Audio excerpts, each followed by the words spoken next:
Cholesterol શું છે?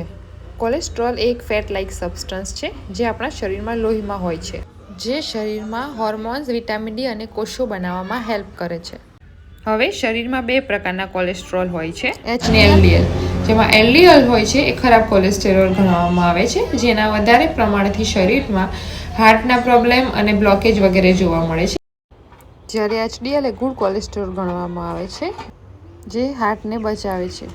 કોલેસ્ટ્રોલને manage રાખવા શું કરવું તે જાણીએ. First of all, oily food, fast food avoid કરવું. ગ્રીન વેજીટેબલ્સ, સલાડ અને ફ્રૂટ્સનું સેવન કરવું.